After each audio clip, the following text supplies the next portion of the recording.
Halo sahabat Bunda, selamat datang di channel kami. Di sini, kita akan berbagi cerita penuh emosi, mulai dari tawa hingga air mata. Dalam kisah-kisah yang terinspirasi dari pengalaman hidup nyata. Jangan lewatkan setiap cerita menyentuh yang akan membuat hati Anda terasa lebih hidup. Yuk, tekan tombol like dan subscribe sekarang juga. Saya doakan buat sahabat Bunda yang sudah like dan subscribe, semoga selalu dilancarkan rezeki dan segala urusannya, amin ya robbal alamin. Mari kita mulai perjalanan penuh makna ini bersama. Selamat menikmati kisah-kisah yang kami sajikan.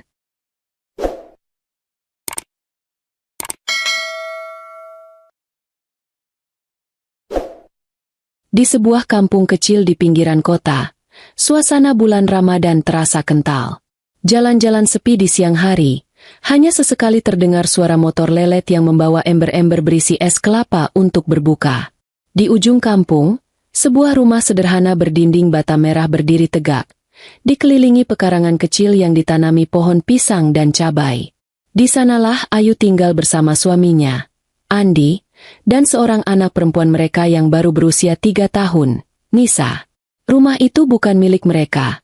Itu adalah rumah kontrakan yang mereka sewa sejak menikah 4 tahun lalu.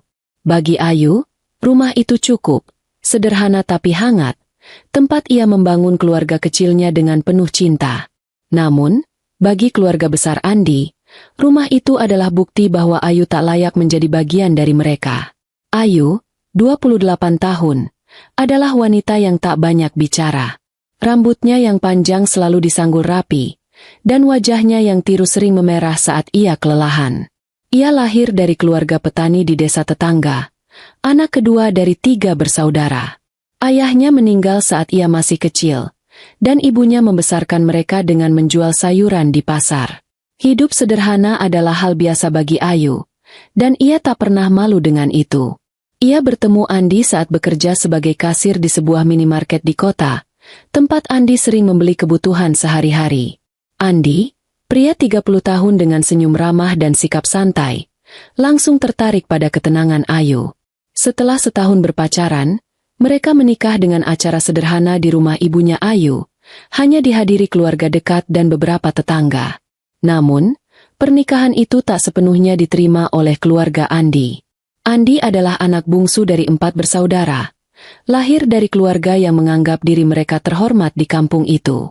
Ayah Andi, Pak Haji Surya, adalah pensiunan pegawai negeri yang memiliki sawah dan beberapa petak tanah warisan. Ibunya, Bu Sari, dikenal sebagai wanita yang suka pamer dan selalu membanggakan anak-anaknya yang lain. Kakak-kakak Andi yang sudah sukses dengan pekerjaan kantoran dan rumah besar di kota. Bagi mereka, Andi adalah anak yang salah pilih, karena menikahi Ayu, wanita yang dianggap tak punya apa-apa selain wajah manis dan sikap pendiam. Sejak awal, Ayu merasakan tatapan sinis dari mertuanya. Saat pertama kali datang ke rumah keluarga Andi untuk silaturahmi setelah menikah, Bu Sari memandangnya dari atas ke bawah, lalu berkomentar dengan nada datar. "Baju ini beli di mana? Kayaknya aku pernah lihat di pasar." Ayu hanya tersenyum kecil, menjawab pelan, "Iya, Bu, di pasar dekat rumah." Bu Sari tak menjawab lagi, tapi raut mukanya jelas menunjukkan ketidaksukaan. Kakak-kakak Andi, terutama kakak ipar perempuan bernama Rika, lebih terang-terangan. "Andi kok mau sih sama yang begitu? Lihat aku, dulu nikah sama Mas Budi langsung dibelikan rumah sama mertua," ujar Rika suatu hari sambil tertawa, seolah Ayu tak ada di ruangan itu. Andi hanya diam, menggenggam tangan Ayu di bawah meja sebagai isyarat agar ia sabar. Ayu memang sabar. Ia tahu posisinya di mata keluarga suami, tapi ia tak pernah membenci mereka. Baginya, pernikahan ini tentang ia dan Andi, bukan tentang apa yang dipikirkan orang lain. Namun, di dalam hati, ia menyimpan tekad kecil yang tak pernah ia ucapkan. Suatu hari, ia akan membuktikan bahwa ia bukan sekadar istri miskin yang mereka ejek. Ia tak ingin balas dendam, tapi ia ingin mereka tahu bahwa ia bisa lebih dari yang mereka kira. Saat ini, Ramadan sudah memasuki minggu ketiga. Ayu sibuk di rumah, menyiapkan takjil sederhana untuk berbuka, kolak pisang dan es teh yang ia buat sendiri.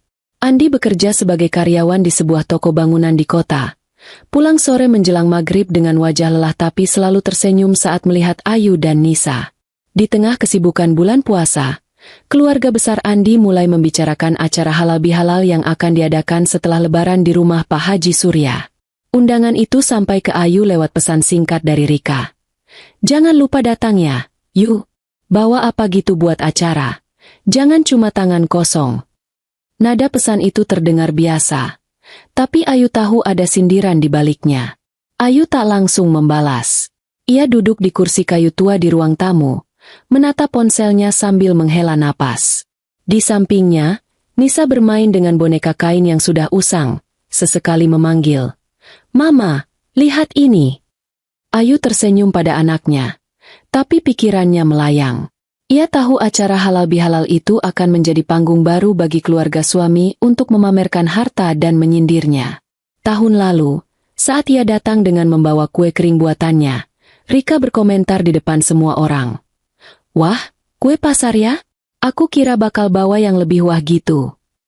Tawa kecil dari ipar-ipar lain mengiringi ucapan itu, dan Ayu hanya bisa menunduk, pura-pura tak mendengar. Namun, ada sesuatu yang tak mereka ketahui tentang Ayu. Selama 2 tahun terakhir, diam-diam ia merintis bisnis kecil-kecilan. Awalnya, ia hanya menjual baju muslim murah lewat grup WhatsApp teman-temannya. Modalnya cuma 100.000, pinjaman dari Andi yang ia bayar kembali dalam sebulan. Lambat laun, ia belajar memasarkan produknya di media sosial, mengikuti tren, dan membaca kebutuhan pelanggan. Dari baju muslim, ia mulai menjual gamis, mukena, hingga perlengkapan bayi. Pelanggannya bertambah, dari tetangga sampai orang-orang di luar kota. Ia tak pernah cerita pada siapapun, bahkan pada Andi sekalipun, karena ia ingin memastikan bisnisnya stabil dulu. Setiap malam setelah Nisa tidur, ia duduk di meja kecil di kamar, membalas pesan pelanggan dan mencatat pesanan sambil menahan kantuk. Sekarang, bisnisnya sudah menghasilkan omset jutaan rupiah per bulan. Ayu tak langsung membelanjakan uang itu untuk pamer. Ia menabung, membeli peralatan yang lebih baik untuk bisnisnya, dan menyisihkan sebagian untuk kebutuhan keluarga. Andi tahu istrinya sibuk dengan jualan online, tapi ia tak pernah bertanya detail karena percaya Ayu bisa mengatur semuanya. Ayu memang tak suka membanggakan diri. Baginya, kesuksesan adalah saat ia bisa membayar kontrakan tanpa meminta bantuan Andi, atau saat ia bisa membelikan Nisa sepatu baru tanpa menunggu gaji suaminya. Di luar rumah, angin sore mulai berhembus, membawa aroma ketupat yang dimasak tetangga untuk Lebaran. Ayu berdiri, menggendong Nisa yang mulai rewel karena lapar menunggu berbuka. Ia melangkah ke dapur, mengecek panci berisi kolak yang sudah matang. Di dalam hati, ia berdoa agar Ramadan ini membawa berkah, bukan hanya untuk keluarganya, tapi juga untuk tekadnya yang semakin membesar. Acara halal bihalal itu, pikirnya, mungkin akan menjadi titik balik. Ia tak tahu bagaimana caranya, tapi ia yakin, suatu hari keluarga suaminya akan melihatnya dengan mata berbeda. Saat adzan maghrib berkumandang, Ayu duduk bersama Andi dan Nisa di tikar kecil di ruang tamu. Mereka berbuka dengan kurma dan segelas air putih, lalu menikmati kolak hangat yang sederhana tapi penuh rasa.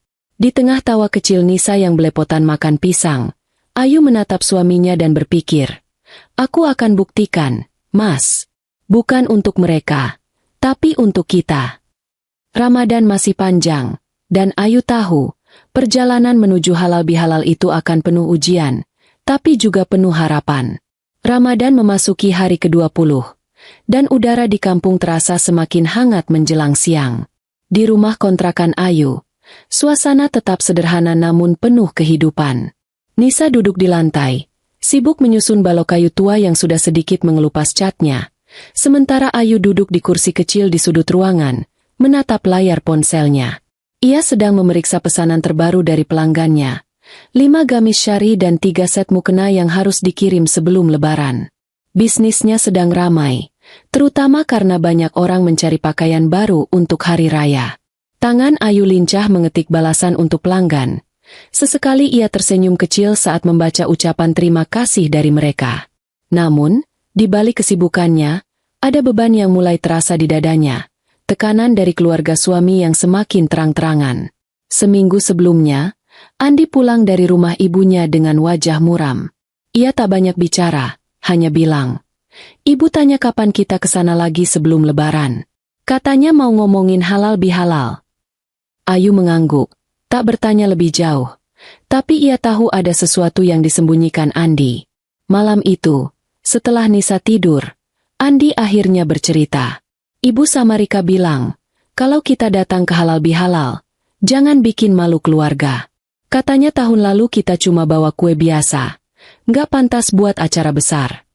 Ayu diam, menatap suaminya dengan mata tenang. Ia tahu Andi tak suka konflik, apalagi dengan keluarganya sendiri. "Terus kamu bilang apa, Mas?" tanya Ayu pelan. Andi menghela napas. "Aku bilang kita usaha sebisanya. Tapi ibu bilang, usaha kok gitu-gitu aja. Lihat kakakmu, sudah bawa mobil baru buat Lebaran." Ayu tersenyum tipis, menyembunyikan rasa sesak di hatinya. Ia tahu ini bukan pertama kalinya keluarga Andi menyindirnya lewat suaminya. Hari berikutnya, Ayu memutuskan untuk pergi ke rumah mertuanya. Ia ingin menunjukkan itikat baik, sekaligus membantu persiapan Lebaran yang biasanya dilakukan bersama-sama. Ia membawa Nisa, menggendongnya di pinggul sambil membawa tas kecil berisi beberapa bungkus ketan dan gula merah, bahan untuk membuat kolplay yang ia rencanakan sebagai takjil berbuka. Sesampainya di rumah Pak Haji Surya, ia disambut Bu Sari dengan senyum yang tak sampai ke mata. "Oh, Ayu datang. Bawa apa itu?" tanya mertuanya sambil melirik tas yang dibawa Ayu. "Cuma ketan sama gula merah, Bu. Mau bantu bikin kolplay buat buka nanti," jawab Ayu ramah. Bu Sari mengangguk, tapi nada suaranya berubah. "Ya Tuhan, ketan doang? Aku kira bawa sesuatu yang lebih istimewa. Kayak tahun lalu Rika bawa daging sapi buat rendang." Ayu menelan ludah, tetap tersenyum, dan masuk ke dalam tanpa membalas. Di dapur, Rika dan dua ipar perempuan lainnya, Yani dan Lisa, sudah sibuk memotong bawang dan menggoreng kerupuk. Mereka berhenti sejenak saat melihat Ayu masuk. Lalu Rika membuka percakapan dengan nada canda yang terdengar menusuk. "Wah, adik ipar datang. Bawa apa? Yu? Jangan bilang cuma ketan lagi. Yah, kami di sini udah siapin menu spesial buat buka." Ayu meletakkan Nisa di kursi kecil, lalu menjawab, "Iya, cuma ketan. Mau bantu bikin kolplay? Boleh." Yani, yang paling pendiam di antara mereka, hanya tersenyum kecil, tapi Lisa langsung nyanyi-nyanyi kecil. "Kolplay, kolplay, sederhana banget ya hidupnya." Tawa kecil menggema di dapur, dan Ayu pura-pura tak mendengar. Ia mulai mencuci ketan di wastafel. Tangannya bergerak cepat meski hatinya terasa panas. Saat sedang memasak, Rika mendekat dan melirik panci tempat Ayu merebus ketan. "Yu, kamu sama Andi kapan sih bisa naik level? Lihat aku. Mas Budi udah beli mobil baru buat mudik. Kalian kapan?" Ayu menarik napas dalam-dalam, menjawab pelan. "Insya Allah, Kak, kalau ada rezeki." Rika tertawa. "Rezeki itu dicari, Yu, bukan ditunggu. Andi kok gitu ya? Nggak ambisius. Mungkin karena nikah sama kamu kali. Jadi ikut-ikutan biasa aja." Ayu tak menjawab lagi. Ia fokus pada ketan yang mulai mendidih. Mencoba menenangkan diri dengan mengingat wajah Nisa yang sedang bermain di ruang tamu. Perlakuan seperti itu bukan hal baru. Setiap kali bertemu keluarga suami, selalu ada sindiran yang disembunyikan dalam candaan atau pertanyaan seolah tak berdosa. 2 bulan lalu, saat ulang tahun anak Rika, Ayu datang membawa kado berupa baju anak yang ia beli dari supplier bisnisnya. Baju bagus dengan harga grosir yang ia pilih sendiri. Tapi saat kado itu dibuka, Rika cuma bilang, "Oh, ini ya? Aku kira bakal bawa mainan mahal kayak yang dibenci Lisa kemarin." Ayu hanya diam. Tapi ia tahu Rika sengaja membanding-bandingkan. Andi, yang saat itu ada di sampingnya, cuma menggenggam tangannya erat, tapi tak berkata apa-apa. Ayu tahu suaminya tak suka ribut, dan ia menghormati itu. Tapi diam-diam, ia mulai lelah dengan sikap keluarga Andi yang tak pernah berhenti merendahkannya. Sore itu, setelah kolplay selesai dibuat, Ayu duduk di ruang tamu bersama Nisa, menunggu waktu berbuka. Bu Sari masuk membawa nampan berisi gelas-gelas es kelapa muda yang ia pesan dari tetangga. "Ini buat buka nanti, lebih segar dari Coldplay," katanya sambil melirik Ayu. Ayu mengangguk. "Iya, Bu, bagus banget." Tapi di dalam hati, ia merasa usahanya lagi-lagi tak dianggap. Saat adzan maghrib berkumandang, keluarga berkumpul di ruang makan. Ayu mengambil segelas air putih untuk Nisa, lalu duduk di sudut meja. Rika, yang duduk di seberang, tiba-tiba berkomentar. "Yu, kamu kok nggak ambil es kelapa?" "Oh iya, mungkin nggak biasa ya sama yang begini." Ayu tersenyum kecil. "Nggak apa-apa, Kak. Aku sama Nisa cukup air putih sama Coldplay." Rika mengangkat bahu, lalu berbisik pada Lisa. "Sederhana banget, ya." Ayu mendengarnya, tapi ia memilih diam. Malam itu, saat pulang ke rumah bersama Andi, Ayu tak banyak bicara. Andi, yang mengendarai motor tua mereka, bertanya, "Kamu kenapa, Yu? Dari tadi diam." Ayu menggeleng. "Nggak apa-apa, Mas, cuma capek." Tapi di dalam hati, ia tahu ia tak hanya capek fisik. Ia capek dengan sindiran yang terus datang, capek dengan tatapan merendahkan, dan capek karena harus pura-pura tak peduli. Di bawah langit malam yang penuh bintang, dengan angin sepau-sepau menerpa wajahnya, Ayu berpikir keras. Bisnisnya sudah mulai besar. Bulan ini saja, ia berhasil menabung hampir 10 juta dari keuntungan bersih. Ia tak pernah cerita pada Andi soal jumlah pastinya, karena ia ingin menunggu waktu yang tepat. Tapi sekarang, dengan acara halal bihalal yang semakin dekat, ia mulai merasa waktu itu mungkin sudah tiba. Di rumah, setelah Andi dan Nisa tidur, Ayu duduk di meja kecilnya. Ia membuka aplikasi bank di ponselnya, menatap saldo yang sudah terkumpul selama 2 tahun. Ada rencana yang mulai terbentuk di pikirannya, sesuatu yang besar. Sesuatu yang akan mengubah cara keluarga suaminya memandangnya. Ia tak ingin pamer, tapi ia juga tak ingin terus diinjak-injak. "Sabar, Yu," bisiknya pada diri sendiri. "Tunggu sampai halal bihalal. Mereka akan lihat siapa aku sebenarnya." Dengan tekad yang membara, ia menutup ponselnya, lalu berbaring di samping Nisa, menatap langit-langit sambil membayangkan hari itu tiba. Ramadan sudah memasuki hari ke-25, dan suasana di kampung semakin sibuk. Di pasar kecil dekat rumah Ayu, pedagang berlomba menawarkan kebutuhan lebaran, dari ketupat anyaman hingga sirup dalam botol bekas. Di rumah kontrakan Ayu, aroma manis gula merah tercium dari dapur kecil tempat ia sedang mengaduk panci berisi adonan kue nastar. Ia memutuskan untuk membuat kue sendiri tahun ini, bukan hanya untuk keluarganya, tapi juga sebagai sumbangan untuk acara halal bihalal di rumah mertuanya.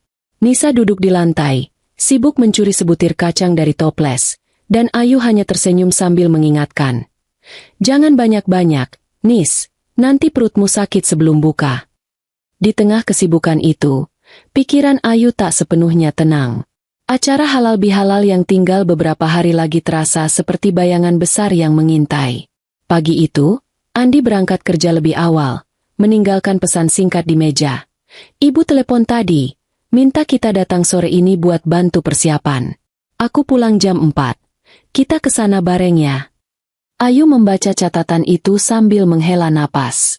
Ia tahu, bantu persiapan, berarti ia akan kembali jadi sasaran sindiran keluarga suami. Tapi ia tak bisa menolak. Bagaimanapun, ia ingin menjaga hubungan baik, setidaknya demi Andi. Setelah menyelesaikan adonan nastar, ia mulai menata barang-barang yang akan dibawa sore nanti. 2 toples kue nastar, sekaleng biskuit murah untuk Nisa, dan seplastik ketupat yang ia beli dari tetangga. Ia tak punya banyak, tapi ia berusaha sebisanya. Sore menjelang maghrib, Ayu, Andi, dan Nisa tiba di rumah Pak Haji Surya. Rumah besar bercat putih itu sudah ramai.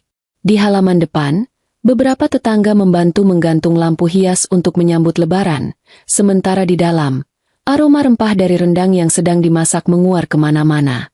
Ayu melangkah masuk sambil menggendong Nisa, tangan kanannya memegang tas berisi sumbangan. Bu Sari menyambut mereka di teras dengan senyum tipis. "Oh, kalian datang. Bawa apa itu?" tanyanya sambil melirik tas Ayu. "Cuma kue nastar sama ketupat, Bu," jawab Ayu pelan. Bu Sari mengangguk, tapi matanya jelas menunjukkan kekecewaan. "Ya Tuhan, nastar lagi. Aku kira bakal bawa yang lebih wah, kayak Rika yang tadi bawa daging sapi impor," katanya sambil berbalik masuk. Ayu menelan ludah, mengikuti mertuanya ke dalam tanpa berkomentar. Di dapur, suasana lebih ramai. Rika, Yani, dan Lisa sudah ada di sana, sibuk mengatur nampan-nampan berisi makanan. Rika langsung menyapa Ayu dengan nada ceria yang terdengar dibuat-buat. "Wah, adik ipar datang. Bawa apa? Yu?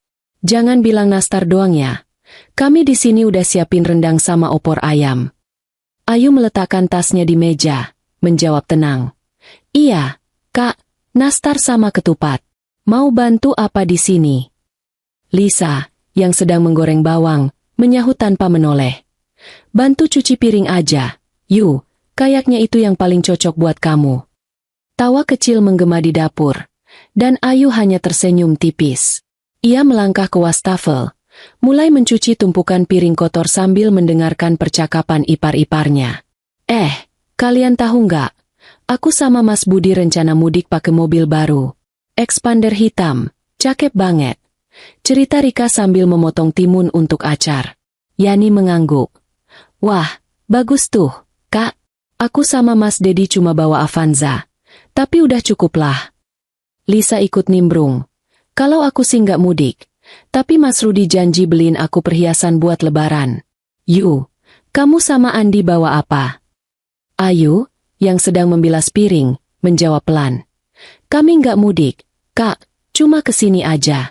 Bawa motor biasa." Rika tertawa keras.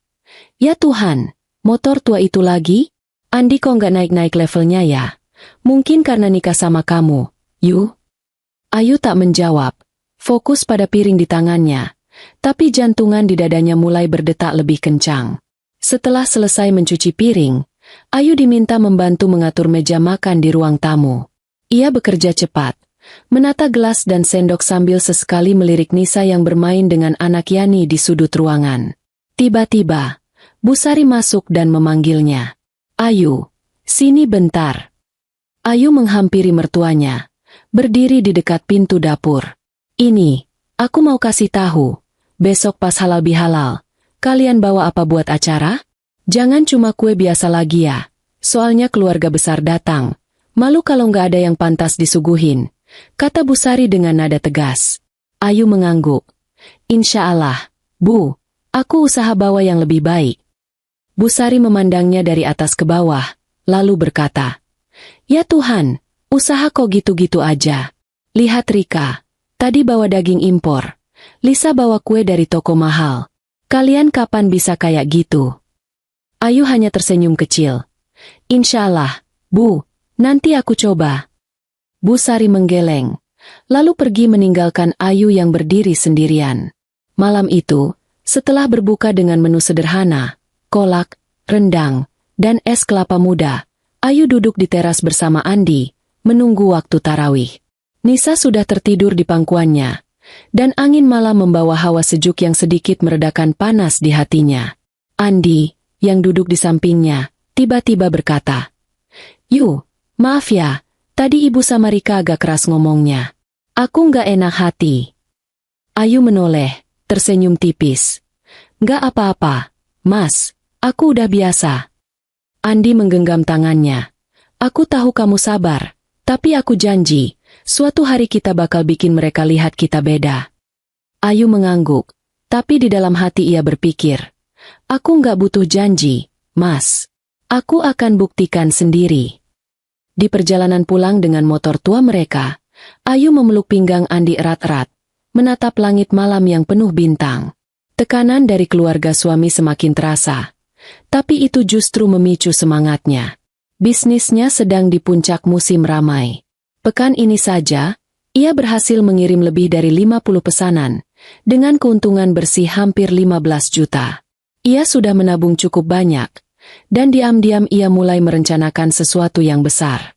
Beberapa hari lalu, ia menghubungi seorang teman lama yang bekerja di showroom mobil di kota. "Aku mau lihat mobil bekas yang bagus, tapi nggak terlalu mahal," katanya saat itu. Temannya menawarkan sebuah SUV hitam dalam kondisi prima, harganya 200 juta, masih terjangkau dengan tabungannya. Ayu belum memutuskan, tapi ide itu terus berputar di kepalanya.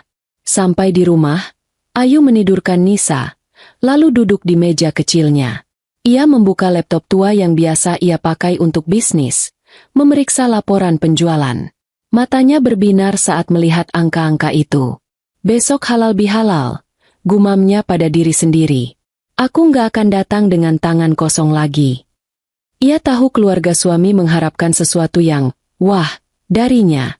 Dan tekanan itu malah membuatnya semakin yakin. Ia tak ingin pamer. Tapi ia juga tak ingin terus dianggap remeh. Dengan tangan gemetar karena semangat, ia mengetik pesan untuk temannya di showroom. "Mobil itu masih ada? Aku mau lihat besok pagi."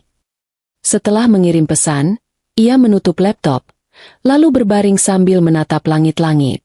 Ramadan hampir usai, dan Ayu tahu, hari-hari ke depan akan jadi pembuktian yang tak akan dilupakannya. Hari Raya Idul Fitri telah usai, dan suasana Syawal mulai terasa di kampung. Di pagi hari ketiga setelah Lebaran, jalan-jalan dipenuhi anak-anak yang berlarian dengan baju baru, menggendong plastik berisi amplop dari tetangga. Di rumah kontrakan Ayu, suasana lebih tenang. Nisa duduk di tikar, sibuk membuka amplop kecil yang ia dapat dari silaturahmi kemarin. Sementara Ayu sibuk di dapur menyiapkan sumbangan untuk acara halal bihalal keluarga besar Andi.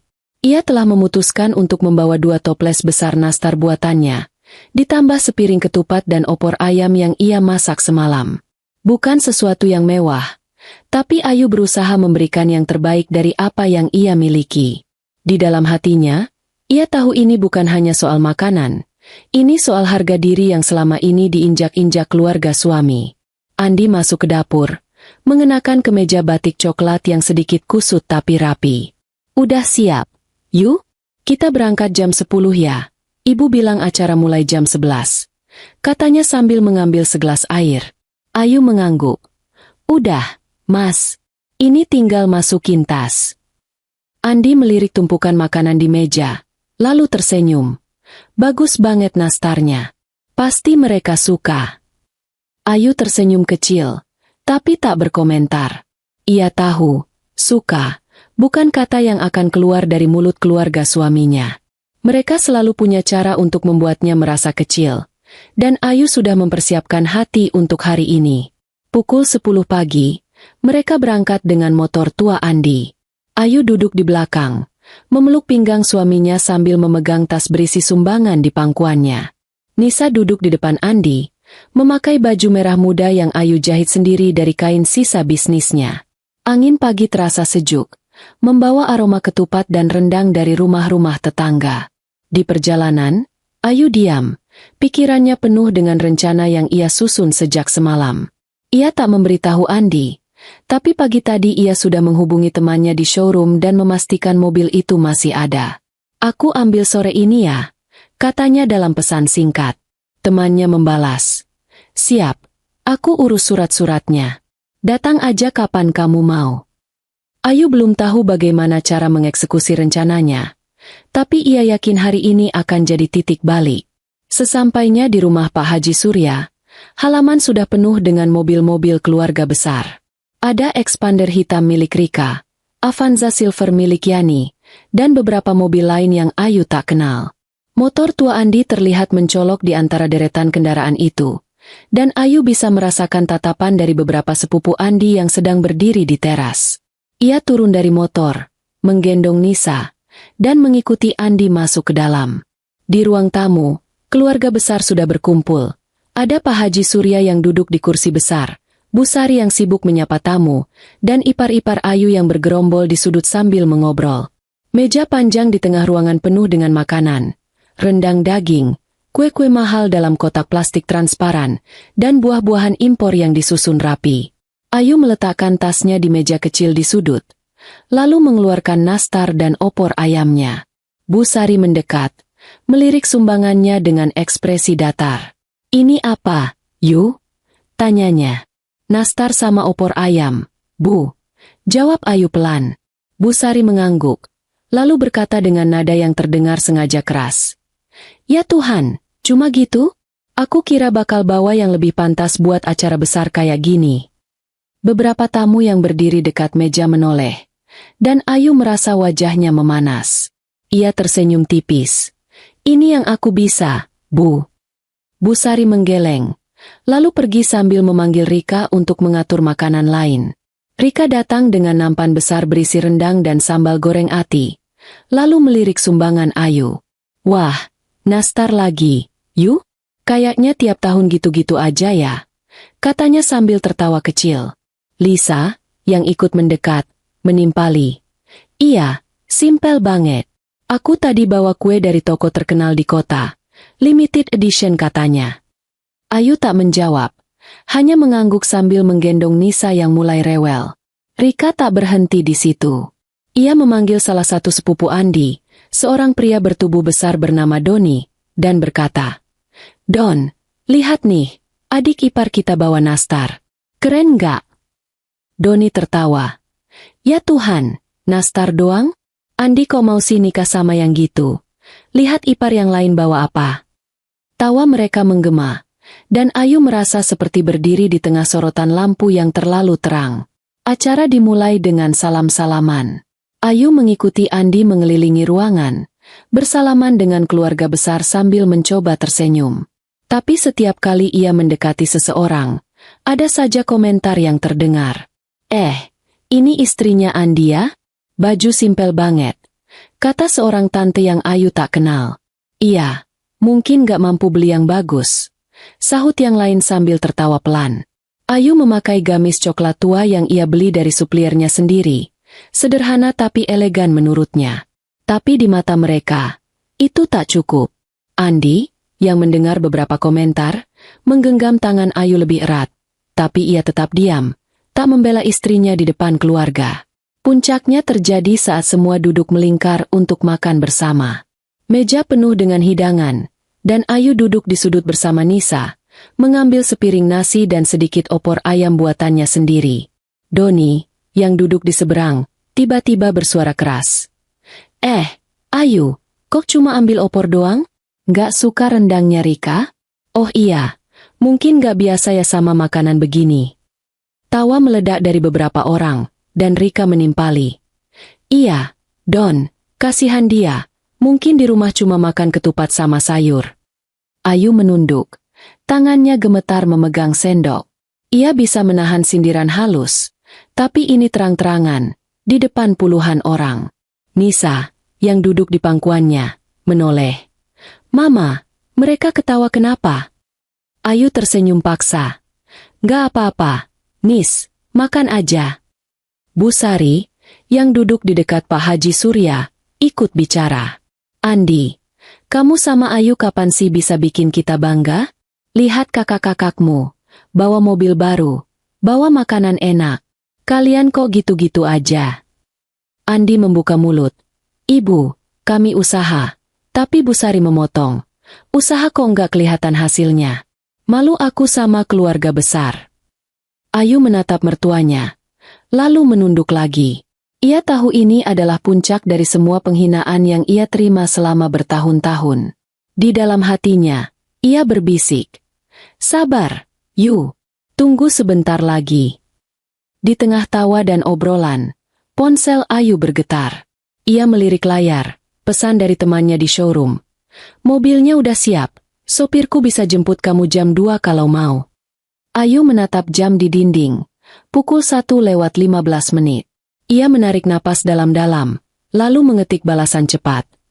"Oke, jemput aku di rumah Pak Haji Surya. Aku kasih tahu nanti." Ia memasukkan ponsel ke saku, lalu menatap keluarga besar yang masih asyik mengobrol dan menyindir. Mereka tak tahu apa yang akan terjadi dalam 1 jam ke depan, dan Ayu memutuskan untuk menikmati momen itu dalam diam. Matanya berkilat penuh tekad, dan di balik senyum kecilnya, ada rencana yang siap meledak seperti kembang api di malam lebaran. Acara halal bihalal di rumah Pak Haji Surya masih berlangsung ramai.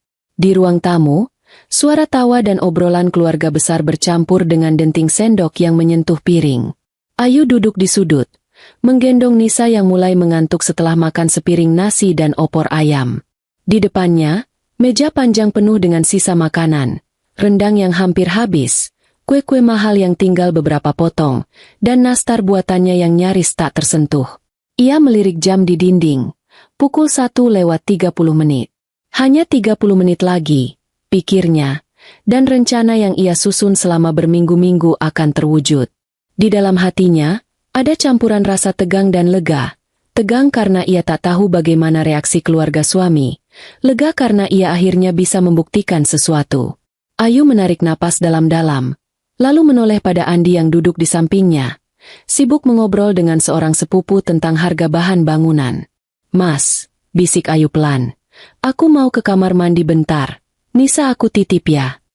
Andi mengangguk, mengambil Nisa dari pangkuan Ayu dan meletakkannya di pangkuannya sendiri. Ayu berdiri, melangkah perlahan menuju lorong menuju kamar mandi. Tapi ia tak benar-benar pergi ke sana.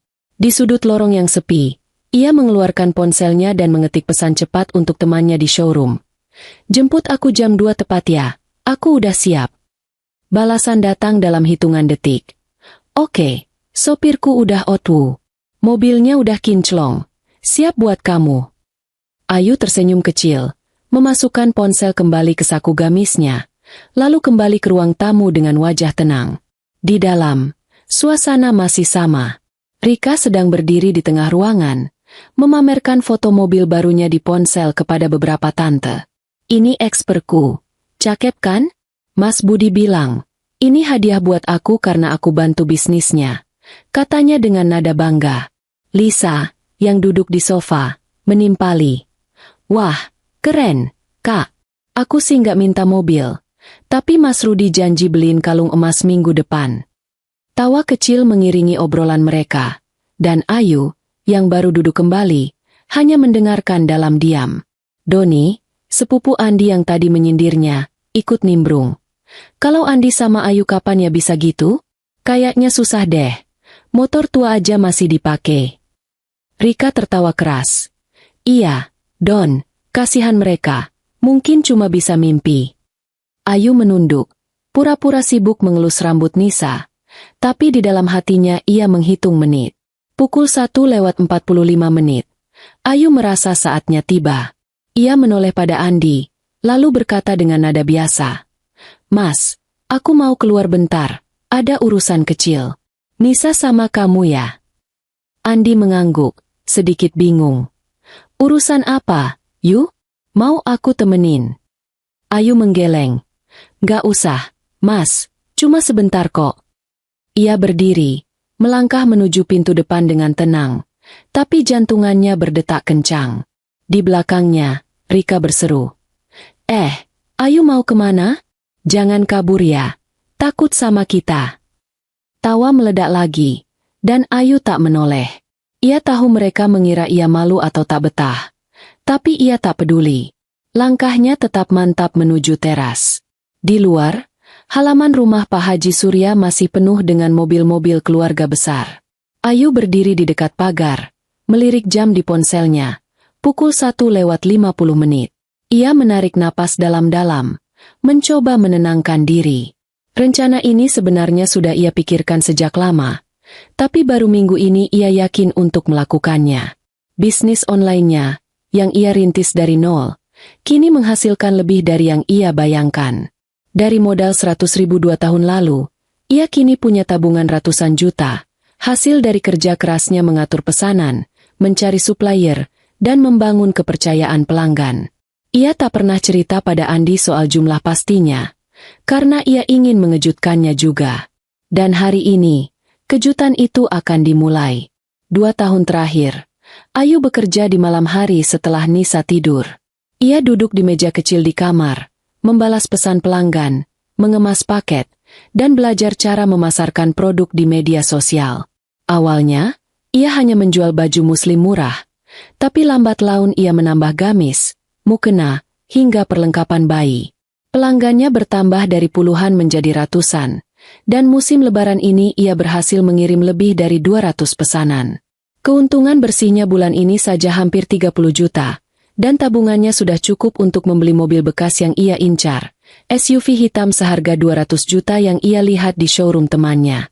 Ia tak ingin mobil baru yang terlalu mahal, ia hanya ingin sesuatu yang layak, sesuatu yang bisa membungkam mulut keluarga suami tanpa harus terlihat sombong. Pukul 2 tepat, sebuah mobil SUV hitam mengkilap meluncur pelan di jalan depan rumah Pak Haji Surya. Sopirnya, seorang pria muda berpakaian rapi dengan kemeja putih, turun dari mobil dan melangkah mendekati Ayu. "Mbak Ayu?" tanyanya sopan. Ayu mengangguk. "Iya, saya. Terima kasih udah datang." Sopir itu tersenyum. "Sama-sama, Mbak. Mobilnya udah siap. Surat-suratnya juga udah diurus. Mau langsung dibawa sekarang?" Ayu mengangguk lagi. "Iya, tapi tunggu bentar ya. Aku mau panggil suamiku dulu." Sopir itu mengangguk, lalu kembali ke mobil, berdiri di samping pintu sambil menunggu. Ayu melangkah kembali ke dalam rumah. Di ruang tamu, suasana masih ramai. Ia mendekati Andi, lalu berbisik. "Mas, keluar bentar yuk. Ada yang mau aku tunjukin." Andi mengerutkan kening. "Apa sih, Yu? Serius banget?" Ayu tersenyum kecil. "Iya, serius. Bawa Nisa ya." Andi menggendong Nisa, lalu mengikuti Ayu keluar. Di belakang mereka, Rika berseru lagi. "Loh, mau kemana lagi? Jangan pulang duluan ya. Kasihan Andi." Tawa kecil terdengar. Tapi Ayu tak peduli. Ia tahu apa yang akan mereka lihat sebentar lagi. Di teras, Ayu berhenti dan menoleh pada Andi. "Mas, lihat itu," katanya sambil menunjuk mobil SUV hitam yang terparkir di depan pagar. Andi melongo. "Itu mobil siapa, Yu?" Ayu tersenyum. "Mobil kita, Mas. Aku beli dari tabungan bisnis aku." Andi terdiam, matanya membelalak. "Serius, Yu? Kapan kamu?" Ayu memotong. "Nanti aku ceritain, Mas. Sekarang ikut aku ya." Ia melangkah menuju mobil, dan Andi mengikuti dengan wajah penuh tanda tanya. Sopir itu membukakan pintu belakang untuk mereka, dan Ayu masuk dengan elegan, diikuti Andi yang masih menggendong Nisa. Di dalam rumah, beberapa orang mulai menyadari ada sesuatu di luar.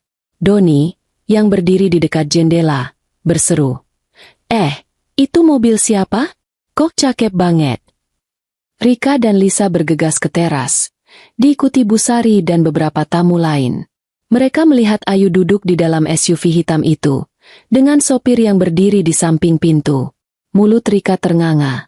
"Itu Ayu? Masa sih?" Lisa menimpali. "Nggak mungkin, pasti pinjam punya orang." Bu Sari hanya diam, matanya menyipit menatap mobil itu. Ayu melirik keluarga suami dari dalam mobil, lalu menoleh pada Andi. "Mas, aku mau ke kota bentar. Ada meeting sama supplier besar. Kamu sama Nisa ikut nggak?" Andi masih terkejut, tapi ia tersenyum. "Ikut, Yu. Aku bangga banget sama kamu." Ayu mengangguk, lalu memberi isyarat pada sopir untuk menutup pintu. Mobil itu mulai bergerak perlahan, meninggalkan halaman rumah Pak Haji Surya yang tiba-tiba sunyi. Di teras, keluarga besar hanya bisa menatap dengan mulut terbuka, tak percaya pada apa yang baru saja mereka lihat. Mobil SUV hitam yang mengkilap itu meluncur perlahan meninggalkan halaman rumah Pak Haji Surya, meninggalkan debu tipis yang berterbangan di udara siang yang terik. Di dalam, Ayu duduk di kursi belakang dengan tenang. Tangannya memegang tas kecil yang ia bawa dari rumah. Di sampingnya, Andi masih memandangnya dengan wajah penuh keheranan, menggendong Nisa yang mulai tertidur di pangkuannya. Sopir, seorang pria muda bernama Dedi yang dikirim teman Ayu dari showroom, fokus menyetir, sesekali melirik ke kaca spion untuk memastikan penumpangnya nyaman. Ayu menatap keluar jendela, melihat bayangan rumah mertuanya yang semakin mengecil. Dan di dalam hatinya ada rasa puas yang tak bisa ia sembunyikan. Ini bukan tentang pamer, pikirnya, tapi tentang membuktikan bahwa ia bukan seperti yang mereka kira. Di teras rumah Pak Haji Surya, suasana berubah drastis. Tawa dan obrolan yang tadi riuh kini lenyap, digantikan keheningan yang canggung. Rika berdiri di depan pagar. Tangannya masih memegang ponsel yang tadi ia gunakan untuk memamerkan mobilnya sendiri. Matanya terpaku pada SUV hitam yang kini sudah berbelok di ujung jalan, dan mulutnya ternganga seolah tak percaya. Itu beneran Ayu tadi? Masa sih? Katanya dengan nada tinggi, hampir seperti berteriak. Lisa, yang berdiri di sampingnya, menyahut. Nggak mungkin, Kak. Pasti pinjem punya orang. Mana mungkin dia punya mobil kayak gitu? Doni, yang ikut berkerumun di teras, tertawa kecil. Iya, mungkin nyewa buat gaya doang. Andi kan cuma kerja di toko bangunan. Mana mampu beli mobil? Tapi nada tawanya terdengar dipaksakan, seolah ia sendiri ragu dengan kata-katanya. Bu Sari, yang berdiri di ambang pintu, tak berkata apa-apa. Wajahnya kaku, matanya menyipit menatap jalan tempat mobil itu menghilang. Ia memegang nampan kosong yang tadi ia gunakan untuk membawa gelas, dan tangannya sedikit gemetar. Pak Haji Surya, yang masih duduk di kursi besar di dalam, berseru. Ada apa sih di luar? Ribut banget. Rika berbalik, berjalan masuk dengan langkah cepat. Pak, Ayu tadi pergi naik mobil mewah. Ada sopirnya lagi. Bapak lihat nggak? Pak Haji mengerutkan kening. Mobil mewah? Ayu? Andi beli mobil dari mana? Bu Sari akhirnya angkat bicara. Nadanya penuh keraguan. Mana mungkin, Sari? Pasti ada yang salah. Mereka kan cuma bawa motor tadi. Tapi kata-katanya tak meyakinkan, dan keluarga besar mulai berbisik-bisik, mencoba mencari penjelasan. Sementara itu, di dalam mobil, Ayu akhirnya membuka suara. Mas, maaf ya aku nggak cerita dari awal, katanya pelan, menoleh pada Andi yang masih terlihat bingung. Andi menggeleng. Yu, ini serius mobil kita? Kapan kamu beli? Dari mana duitnya? Ayu tersenyum kecil. Dari bisnis online aku, Mas. Udah 2 tahun aku nabung. Tiap malam aku kerja setelah Nisa tidur. Aku nggak cerita karena aku mau pastiin dulu semuanya stabil. Andi terdiam. Matanya membelalak. Jadi selama ini kamu jualan baju itu hasilnya segini? Ya Tuhan, Yu, aku nggak nyangka. Katanya, suaranya penuh kekaguman. Ayu mengangguk. Iya, Mas. Aku beli mobil ini bekas. 200 juta. Aku pikir ini cukup buat kita. Nggak usah yang terlalu mahal. Andi tertawa kecil. Cukup? Ini lebih dari cukup. Yu, aku bangga banget sama kamu. Mobil melaju menuju kota, melewati jalan-jalan kampung yang dipenuhi anak-anak bermain layangan. Ayu melirik keluar, lalu berkata pada sopir. Mas Dedi, kita balik lagi ke rumah mertua ya, tapi pelan-pelan aja. Aku mau mereka lihat jelas. Dedi mengangguk. Siap, Mbak. Andi mengerutkan kening. Balik lagi, yuk. Buat apa? Ayu tersenyum. Biar mereka tahu ini bukan pinjaman atau sewaan, Mas. Aku nggak mau mereka terus nyanyi-nyanyi soal kita. Andi mengangguk pelan. Ya Tuhan, kamu benar-benar penuh kejutannya. 10 menit kemudian, SUV hitam itu muncul kembali di ujung jalan menuju rumah Pak Haji Surya. Ayu sengaja meminta Dedi memperlambat laju mobil, memberi waktu bagi keluarga besar untuk menyadari kedatangannya. Di teras, Doni yang pertama kali melihat. Itu mobilnya balik lagi, serunya, menunjuk ke arah jalan. Rika dan Lisa bergegas ke pagar, diikuti Bu Sari dan beberapa tamu lain. Mobil itu berhenti tepat di depan rumah. Dan Dedi turun dari kursi sopir, berjalan mengelilingi mobil untuk membukakan pintu belakang. Ayu melangkah keluar dengan anggun, gamis coklat tuanya berkibar pelan tertiup angin. Andi mengikuti di belakang, menggendong Nisa yang baru terbangun dan mengucek mata. Keluarga besar terdiam. Rika, yang tadi paling lantang menyindir, hanya bisa menatap dengan mulut terbuka. Lisa memegang lengan Rika, berbisik. Itu beneran mobilnya, Kak? Sopirnya beneran buka pintu buat dia. Doni, yang biasanya penuh canda, Tak berkata apa-apa, hanya menggaruk kepala dengan ekspresi bingung. Bu Sari melangkah maju, nadanya masih penuh keraguan. Ayu, ini mobil siapa? Jangan bilang punya kalian. Mana mungkin? Ayu tersenyum tenang. Iya, Bu, ini mobil kami. Aku beli dari hasil bisnis aku sendiri. Bu Sari terdiam, matanya membelalak. Bisnis apa? Jualan baju itu? Bisa beli mobil segini? Tanyanya, tak percaya. Ayu mengangguk. Iya, Bu, udah 2 tahun aku jalanin. Alhamdulillah sekarang lumayan. Aku sama Andi mau ke kota bentar. Ada meeting sama supplier besar. Maaf nggak bisa lama-lama di sini. Ia berbalik, melangkah ke arah mobil. Tapi sebelum masuk, ia menoleh lagi. Oh iya, terima kasih ya atas sambutannya hari ini. Nastarnya boleh dimakan. Aku bikin sendiri kok. Katanya dengan nada santai tapi penuh makna. Andi tersenyum bangga di sampingnya. Lalu masuk ke mobil mengikuti Ayu. Dedi menutup pintu, lalu kembali ke kursi sopir. Mobil itu bergerak perlahan, meninggalkan keluarga besar yang masih membisu di teras. Di dalam rumah, suasana hening sejenak sebelum akhirnya pecah. Rika berbalik, berjalan masuk dengan wajah merah. Mana mungkin dia punya mobil? Pasti bohong. Lisa mengangguk. Iya, Kak, mungkin nyewa buat gaya. Tapi sopirnya beneran buka pintu sih. Kayak di film. Doni tertawa kecil. Kalau beneran punya dia, kita yang malu dong. Tadi nyanyi-nyanyi gitu. Bu Sari duduk di sofa. Tangannya memegang dahi. Andi nggak cerita apa-apa soal ini. Ayu kok bisa-bisanya sembunyiin gitu? Gumamnya. Pak Haji Surya, yang akhirnya bangkit dari kursinya, hanya berkata, "Sudah, jangan ribut. Kalau benar punya mereka, ya baguslah. Tapi kok nggak bilang-bilang dari dulu?" Di dalam mobil, Ayu bersandar di kursi, menatap Andi yang masih tersenyum. "Yu, aku masih nggak percaya. Kamu hebat banget," kata Andi. Ayu tertawa kecil. "Aku cuma mau mereka tahu, Mas, aku nggak selelet yang mereka pikir. Tapi ini bukan buat pamer. Aku beli mobil ini buat kita, buat Nisa." Andi mengangguk. "Aku tahu, Yu. Tapi tadi lihat muka mereka. Rasanya puas banget." Ayu tersenyum. "Biarin aja, Mas.